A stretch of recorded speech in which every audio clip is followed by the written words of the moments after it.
especially if you're in the early stages of building a business. There are so many people and things that are coming across your desk. And if you have a plan and you know, okay, these are the 3 things that I need to prioritize this week, is this thing that I'm seeing now going to help me get there? Or is this going to distract me and take me away? Like, it just helps to keep you in check, or helps keep me in check at least.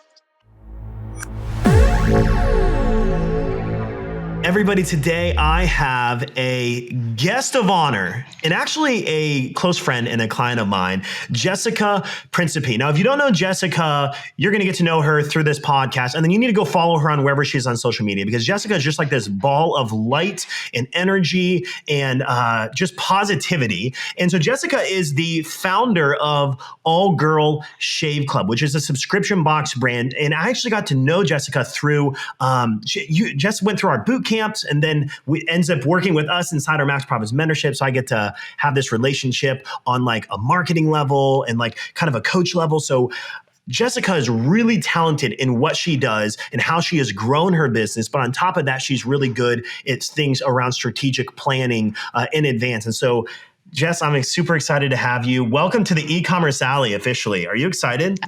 Oh my goodness, what an intro. How could I not be excited? You make me feel so good. Thank you so much for having me. It's an honor to be here for sure. Of course. And you know what I have to say? You're one of those people that knows everybody, because I have brought so many people on this podcast. And now that I've been in the world of the e-commerce educators, because we've only been in this for like 2 years. We've been in business for 10. The last 2, we started leaning into like education because that's my passion.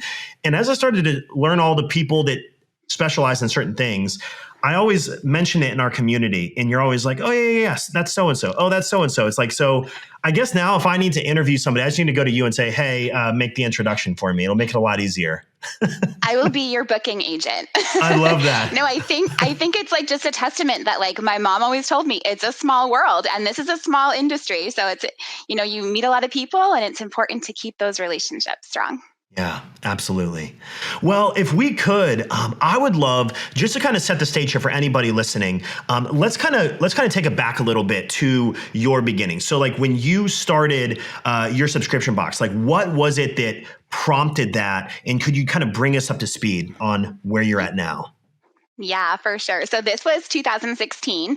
I was working full time in higher education. I was an assistant director for a vocational school. And I just started to have this like dream to start my own business. I was actually working for a company that my mom founded. And so my mom's like the OG entrepreneur in our family. And, I loved helping her build her dream, but I sort of felt like I wanted to start building mine.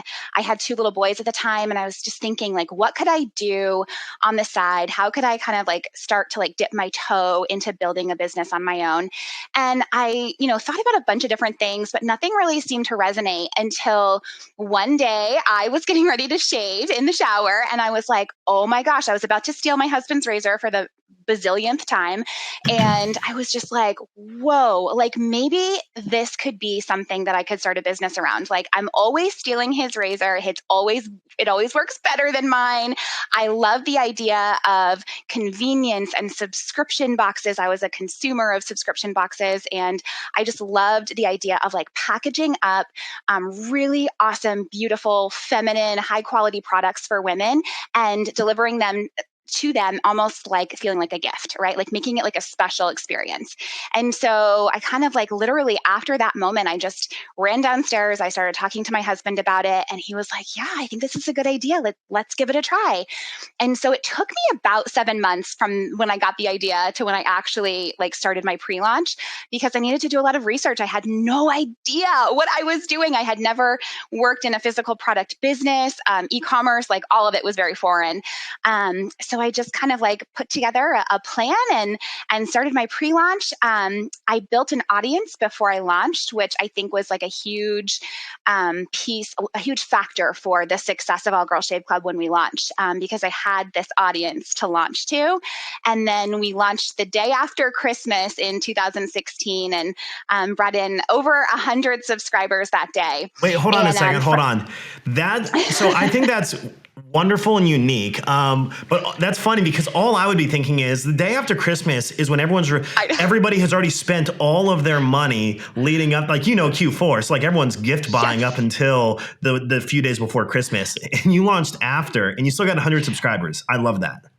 Like, isn't that crazy? And I tell people that story because, like, we do think that we always get in our way. Like, oh, when's the perfect time to launch? When's the right time to do this? I shouldn't do it now because there's something else going on that's competing for the attention of my audience. But like, if we really know that we have a product that's going to serve them and we're creating a solution to their problem, it doesn't really matter. Like, I'm living proof that you can launch the day after Christmas and still make sales. So that's also a testament to my like complete inexperience and not thinking it through. But it still worked. Like you still launched, and that's kind of funny to me because like the day after Christmas, usually like no one's trying to do anything. And you're like, let's get the business going. Like you didn't even wait till January 1st. Normally you'd be like, we're going to start Jan 1. And you're like December 26th.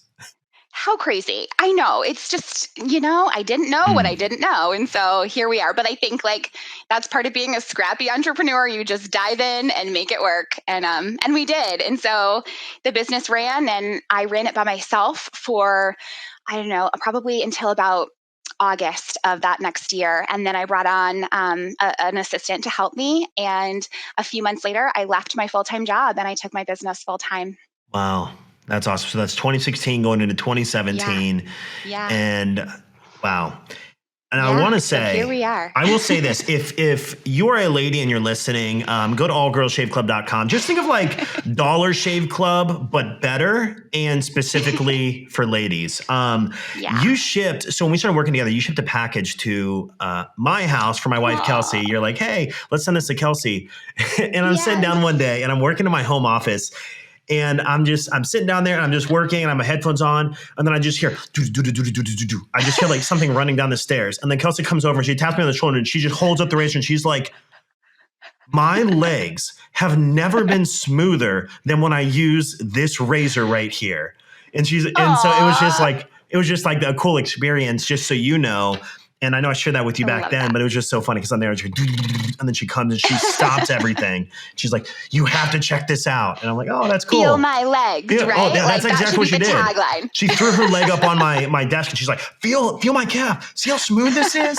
So that's cool. So if you're a lady, you need to go check it out. Go subscribe. It's really good stuff. Straight from my wife's mouth. Cool. So you started back then. So you've been doing this for a little while. You've made it through the first 5 years that they say, I forget how many, 80% or whatever fall off in 5 years and 90% within 10. You're on your way to 10, which is amazing.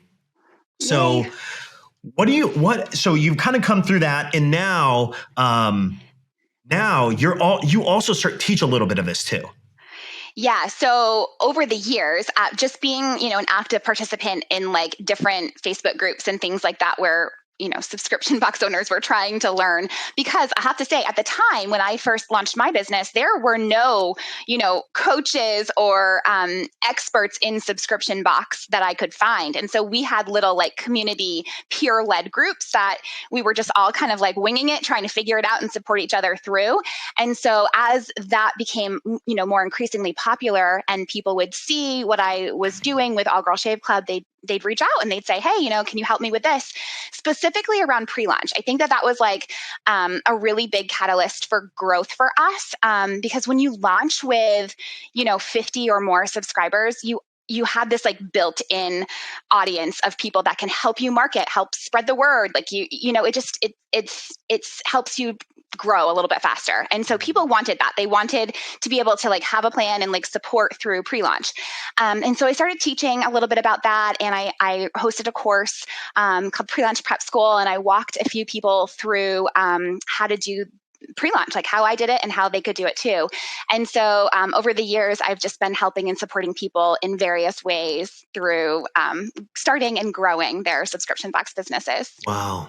And how would you say, because 2017, like I think of 2017 and a lot has changed since 2016, 2017. Yeah. 2016, 2017, 2015, maybe that 3-year gap. 2015 and 2017 was like subscription boxes from my perspective, and I'm not a subscription box owner, but from my perspective in the marketing world, just started like blowing up. Like it became a really big thing. And advertising was also like you could just throw anything online to make a lot of money on ads too. So how has it, like comparing then to now, like how would you compare it when you first launched it to maybe nowadays? Yeah, I think definitely the market has changed a little bit. I think now when we're thinking about launching a subscription product or a subscription box, we have to be really specific in our niche. If it's not a like consumable or replenishment product like mine, like I think about like lifestyle subscription boxes. I think that those are a little bit more tricky to get traction with unless you are like super niche down. Like you can really solve a problem for your customer. I really like the ones that are like my partner Becky. She owns Brave Crate, and that is like specific for deployed spouses. So it's like very niche, like very you're able to reach them better. And so I think that that's really important, especially when you're sourcing products from other companies. Like you really want to make sure that you are creating an experience that is solving a specific need for a specific person. Yeah, no, I would absolutely agree with that. I think it's only going to become more crucial if you're in a like lifestyle, especially as like the economy shifts over the coming 12, 18 months. I did a podcast two ago. I don't know. It wasn't too long ago. I called it the great e-commerce divide that I believe is coming in the next 18 months, where we're going to get to find out who the true entrepreneurs are and who the 2020, 2021 wave riders are, right? Who just launched then, and you get to ride it on the Facebook ads and the $1 trillion of injection. And so I think that you're right. Like you have to start to niche down. And then when people are more reserved on their spending too, it's even more crucial that you speak to a very specific person and you niche down.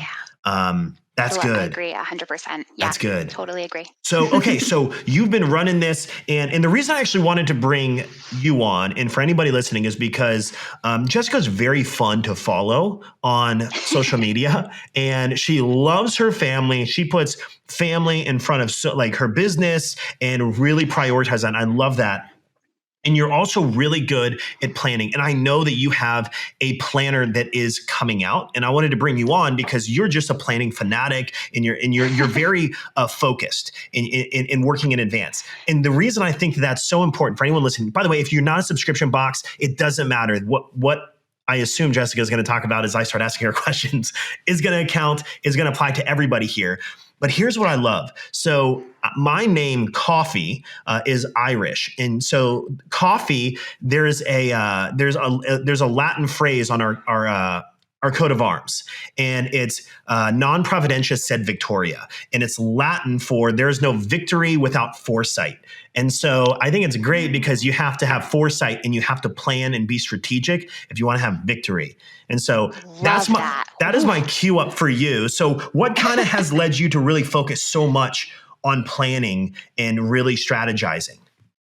Yeah, that's a really good question. So it was actually I've always had to be really organized and like adopt systems and strategies to make running my business a little bit easier. But I didn't realize that that was necessarily a gift until I started running one of my pre-lunch prep school cohorts.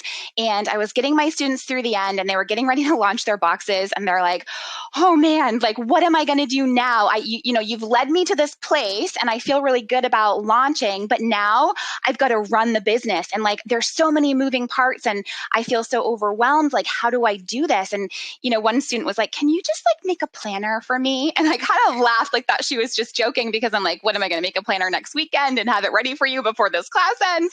But then I started thinking about it, and I'm like, like maybe this is something that I could do to serve the subscription box community, because I do run my subscription box business in about 10 to 15 hours a week. I have to. I have two little kids, or I did at the time. They're growing so fast. I have a lot of other responsibilities and other commitments, and I have to be able to get it all done and work very efficiently.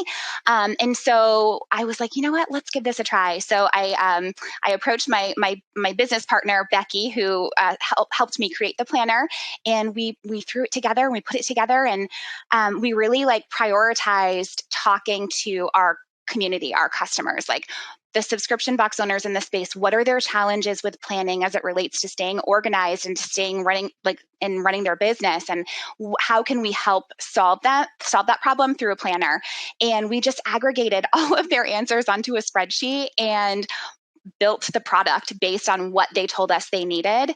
And we even used their messaging, their words in our marketing, in our copy, in our website, and like all of the things. And it just really took off immediately. As soon as we launched it, we sold out within 24 hours. Wow.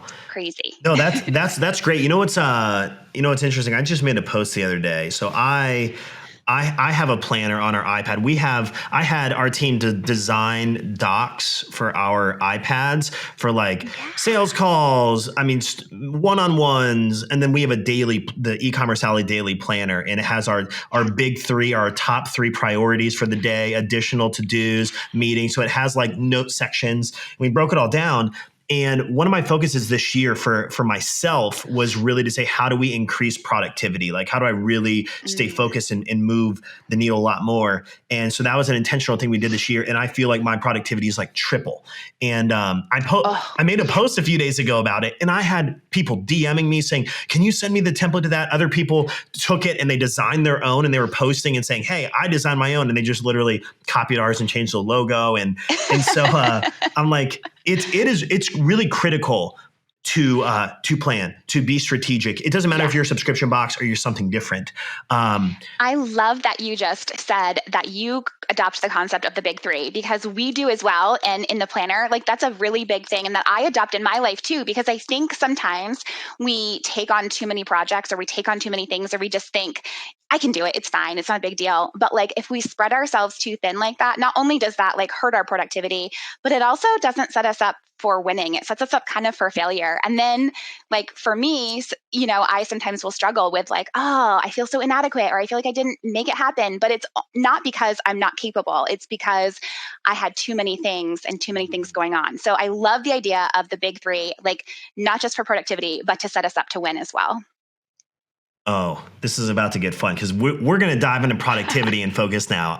We're going to shift gears here. So I'm a nut about this. So I want to hear, walk me through, if you could, like your planning strategy. I want to see how it lines up with some of mine and see what I can kind of pull from this, because you're way more organized than I'm pretty disorganized. You could come into our offices and ask Kelsey. I doubt it. So walk me through like, what is your planning strategy, productivity strategy for your business, and how that might tie into, I'm sure the planner incorporates it if you have philosophies around that. Yes, we have basically made the planner like an example of how I run my business. That's how we've done it. But I try to keep it really simple, because again, I don't want to overcomplicate things and make it more overwhelming. It just needs to be simple. So I start at the top of the year, and I love to plan out like my big vision, my big picture goals. Like, what are the things that I would love to, in a perfect world, see happen at the end of this year? For subscription boxes specifically, we have 8 different categories that we kind of focus on. But you know your categories of your business best, like financials or marketing or tech or whatever they are. We kind of brainstorm. I brainstorm all of the different things that I want to see happen in my business that year.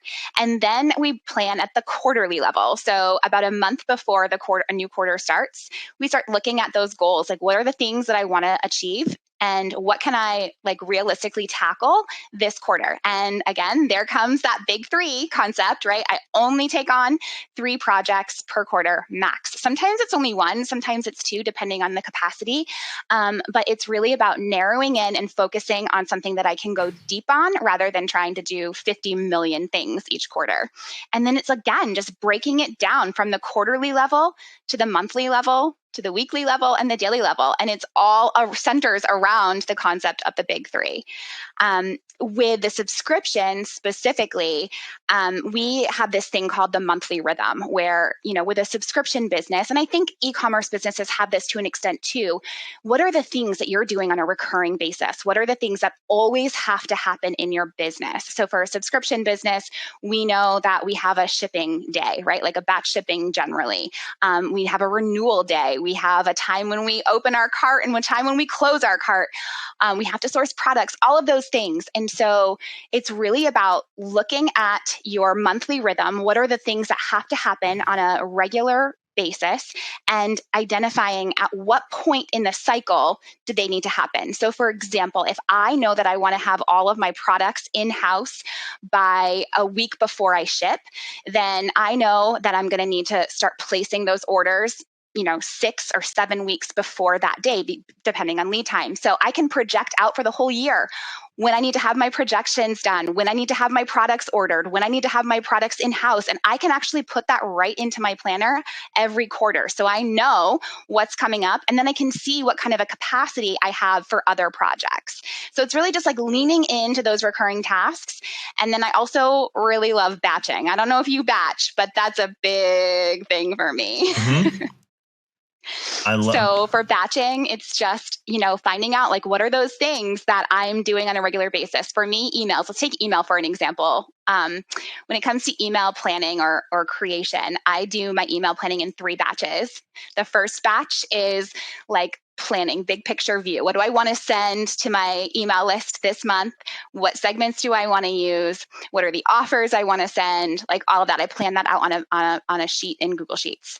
And then that's my first batch. I have it all the concepts completely planned out. So I know exactly like what my subject line is going to be. I know what I want the email to look like. I kind of have like a little bit of copy notes and stuff in that planner. And then on my second batch, I'm sitting down and I'm actually creating and drafting those emails. So I'm creating the graphics, I'm gathering assets, I'm drafting it in Klaviyo. And then on my third batch, I'm reviewing all the content and scheduling it out. And so, that just takes 3 batches. Usually it's about 2 hours each batch. And then my emails are done for the month ahead. So that's interesting. So I batch. We all batch or batch-ish. Let me say I batch-ish. I'm probably not as disciplined as you, where you start to batch and then like suddenly there's like 6 wrenches that get thrown in the middle of the batch, and you're like, well, do I fix this wrench-ish situation or do I batch? I love how you break it down into 3 different levels of batching. That's really unique. Yeah. Now, so what about time blocking? Do you time block for your batching? Yes, I do. Mostly. I can't say, because like you said, there are wrenches that do happen. But I do like power hours. And so those are times when I like schedule every week, usually every day. I have at least 1 power hour where it's on my calendar. I won't book any appointments. I don't let anybody in my office. Like everybody knows, don't Vox me, don't talk to me during this hour. And that is the hour that I'm focused on whatever is most important for that day. As far as my batches, now that I've been doing them so routinely and so consistently, I pretty much can say like, okay, this batch is going to take me 2 hours and I can stick to it. But there are times when they have to fluctuate, and we can be flexible, and that's okay. So I love this whole breakdown. I would say I follow this ish from something I'm a fan of is, I need to have you talk to the MPMers, our Max Profits Mentorship community, at the end of the year, because I'm a huge fan of at the end of every December, we take the last 3 weeks off of the year. It's just something that we do. And I will go spend 2 to 3 full days, and I call them clarity days. So I go and I do these 3 clarity days where it's just me in different coffee shops and places all over town. And so I change it up halfway through each day. So I'm in a lot of different places, and it's me, and I have my meditation music going. I just have like, and I'm ultimately focused on a blank doc, and I write down everything on these different areas, on recapping the year, what went well, what didn't go well, what do I want to change, what's my vision for the upcoming year. So I that's been one of the most impactful things that I've done probably over the last 5 or 6 years. And I'm a huge fan of it. I used to do like a half day, and then now it's to the point where I do 3 full days.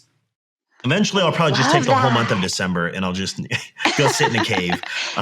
Yeah, somewhere really warm and tropical, maybe. So do you have, I love this. So I'm like walking through this process here. So if we start at the top with big picture, like how long do you take once a year to sit down and do that?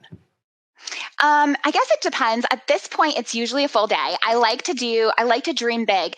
And I also give myself time to dream like throughout the week too. I think that's really important to like, as we're ending a year and as we're starting a new year, and even like at the quarterly level, I'll sometimes do this where I'm like, okay, I just need to like change my environment, kind of like you, where you go to a coffee shop or you do something and that is the only thing on my plate. Like I just am here to dream and to just capture ideas. It doesn't mean I have to do all of them, but it's a space to like be creative and to come up with new things. So for at the top of the year, I'm probably doing that for a full day, but then I do scatter in like dreaming moments throughout the quarters as well. I would just echo how vital I believe that is. I think that environment matters a lot. And there's when you're in the same space, like if you are just working in your home office, you can feel like you're on an island and you start to think a certain way. And I don't know if you've ever read Atomic Habits, but in Atomic Habits, he talks about how your brain has these cues and these triggers based on the environment or the things that happen. And so a lot of it has to do with your environment. So if you're at home and you have your laptop on the couch and you start doing that with your family, then your brain starts to associate sitting on the couch with working. And so you have to start to separate things. But I believe when you start to get into like this vision casting, when you start to say, hey, I need to step outside of my business so I could take a step back and look at it, that includes changing environment. And it plays a big role. There's a quote, not a quote. It's a musical lyric from Macklemore. And I don't know how much you listen to Macklemore. I don't listen a whole lot, but there's a song that he says, sometimes to get perspective, I need to go to a place where I lose reception. And so that's kind of something that I really love. And once a year, actually, we leave tomorrow morning on a 2-week RV camping trip. And I try to do that. We try to go once a year for 2 weeks we're going to be in Colorado and Utah, just to lose reception and get focused and really step outside and look back and reflect and really start to plan. I love that for you. That's awesome. We'll see. I've never driven an RV before, so hopefully the person I rented it from is cool with it. That's so funny. Well, you'll have to chronicle it. Yeah. Oh, I'll chronicle it if we don't die. It was funny. I ended up. Please don't. I'm like a go big or go home guy. So I'm like, we're going to get an RV. Let's just get a big 38-foot Class A. I'm like, that looks really cool. I didn't even think about driving it. And the guy calls me. Okay. Anyway, the guy calls me and he's like, have you ever driven one? I'm like, no. And he's like, all right, plan to spend a couple hours with me. I'm like, oh yeah, cool. Oh my gosh. I will keep you in my prayers. Okay. Okay. That's a rabbit trail. Maybe we can don't cut that out. So you spend this full day once a year, then you go down to these quarterlies where you're planning 3 major projects. Like what does that kind of look like? Are those core areas or what? Exactly. So I like to look back at the 8 categories that I've dreamed in, right? Like I said, they're like tech and marketing and financial and all of those things. And I just pick like, what is going to be the domino? Like, what is the thing that is going to maybe make the difference for some of these other things that I could work on now? Or if it's not like something that I could get done in a whole quarter, maybe it's just like picking a milestone out of that. So like, for example, let's say one of the goals is to find a repeatable marketing channel, right? Like maybe that's a big kind of goal that may not be, able to be accomplished in a quarter, or maybe it will be, but like maybe the milestone is, can I learn how to run my own Facebook ads this quarter, right? Like maybe that's the milestone and that becomes the goal.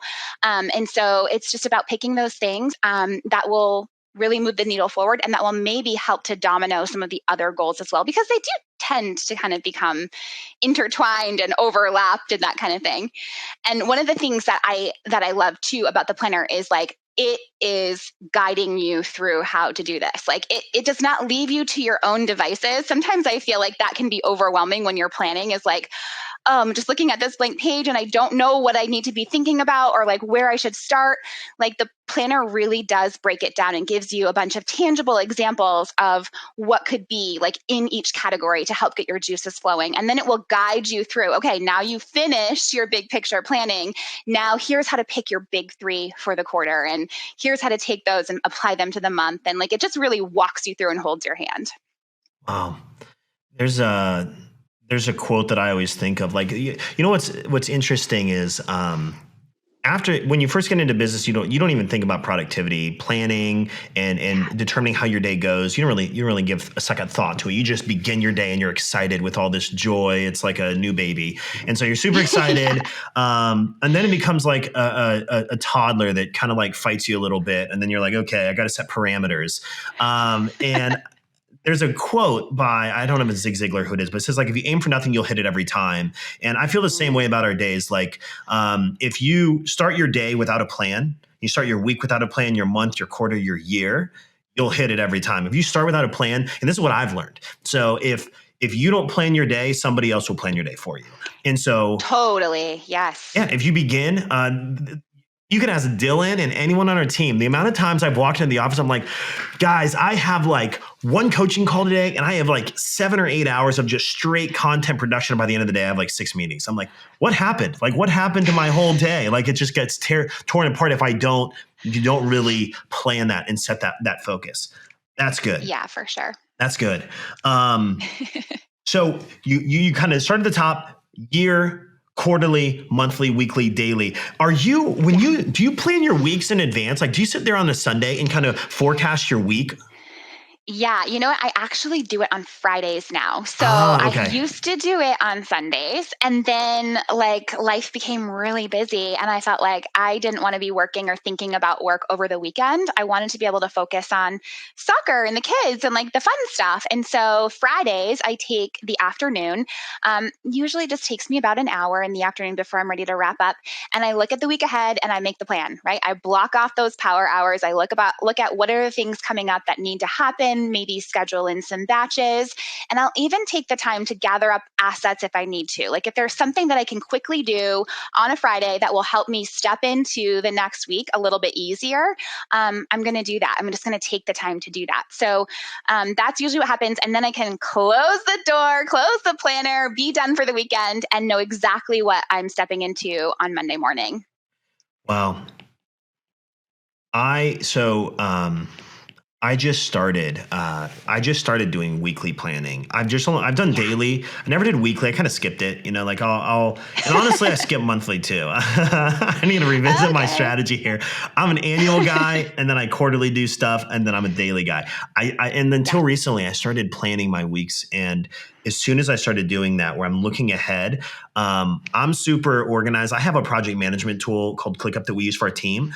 I also use it in our household. So Kelsey and I have scheduled, I call them same page meetings once a week. I love this. We have a same page meeting where we sit down, we hash out all the things that happen from the week, and then we also look ahead at the next week. What are the things? What are the nights we have available? What are we committed to? What do we need to say no to? And so I just started, and this is fresh for me, so I just started looking ahead on a weekly basis, and it makes a big difference. When you kind of know what's coming, you could strategically break out those major priorities for the week in advance and kind of be like, boom, I'm going to do this on these days. Yeah, for sure. Yeah, that's been big. I love that you do that as a couple, and I think it also helps to keep you away from all the shiny objects, right? Because there are so many, especially if you're in the early stages of building a business, there are so many people and things that are coming across your desk. And if you have a plan and you know, okay, these are the 3 things that I need to prioritize this week, is this thing that I'm seeing now going to help me get there? Or is this going to distract me and take me away? Like, it just helps to keep you in check, or helps keep me in check at least. That's good. Well, I have, if it's okay with you, so I've been taking some notes here. And I would love to read through these These are five. I have 5 takeaways from you, Jess. Are you ready for these? All right. And you I'm can ready. add to these as well. Okay. Okay. So if I'm looking at these, the first thing is there's power in a roadmap. Like having a map and planning in advance is going to make a big difference. You're probably more likely to hit it the destination if you have a roadmap. Really matters. Yeah. Second thing Love is that. batching time, really critical, helps productivity and helps you remain focused. Third thing, environment matters, especially if you're kind of stepping outside and you're leaning into some of the more vision casting and more planning and reflective and thinking moments in your business.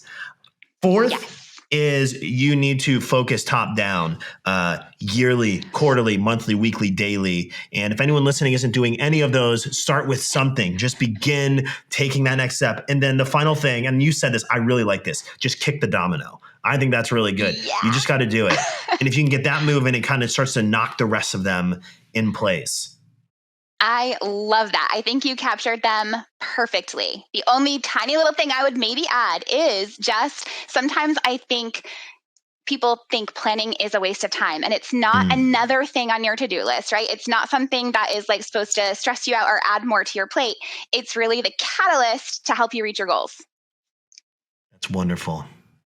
Now I have 3 questions I'm going to rapid fire ask you. All right. Okay. And this is just me. I'm selfish because I like marketing stuff and I like learning and reading books. Okay. Okay. So, this is way off topic, by the way, but I just had these down because I wanted to ask you. Number 1, what's your number 1 source of new customer acquisition? Oh, good question. My e-commerce coach. If you say anything other than Facebook ads, we're going to have a one-on-one after this. It for sure is. But I also get a lot of traffic just random. I had that direct none issue in Google Analytics where all my traffic comes from there and I don't know where they're coming from. I think just from being around for a few years. That's but fair. Definitely Meta for sure. That's fair. What's a very impactful book that you've read? Ooh, good question. I was actually just talking about this on Instagram this week. This is more of a mindset book. And I have to just preface it by saying, I find that most bottlenecks in my business are me being the problem. And it's usually because of a mindset issue. And so I do a lot of reading in the mindset realm. But one book that I love so much, and it's an oldie, I don't even know if you can buy it in print or paperback, but you can listen to it in Audible, is The Path Made Clear by Oprah Winfrey.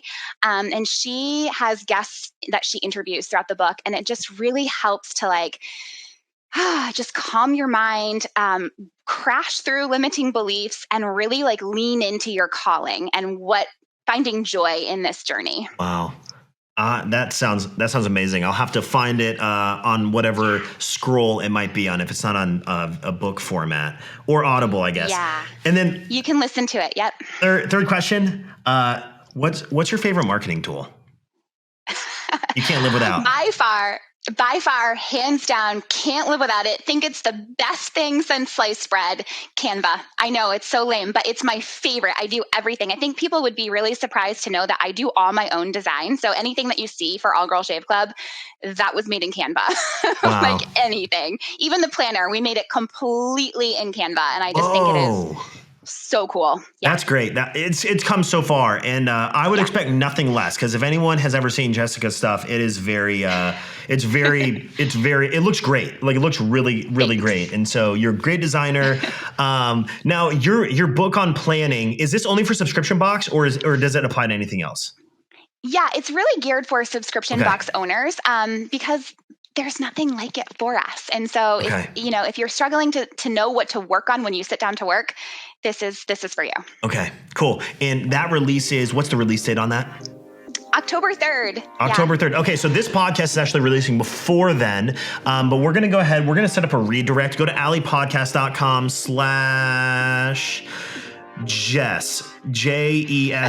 I just made that up on the spot, and we'll have that forward to your planner. Everyone, go check out the planner, especially if you're a subscription box. And of course, go follow Jessica on Instagram and social media. She's way better at it than I, and so it's kind of inspirational to watch her. But other than that, thank you for being on here. I really appreciate you joining me. Oh, thank you so much for having me. Everyone, you have been listening to the E-Commerce Alley podcast produced by the legendary Dylan Counts. Jessica and I are grateful that you joined us today. If you aren't part of the E-Commerce Alley Facebook group, go join it. It's free. Go to alleypodcast.com/group. It'll just redirect you to the Facebook page, and we will see you in the next episode.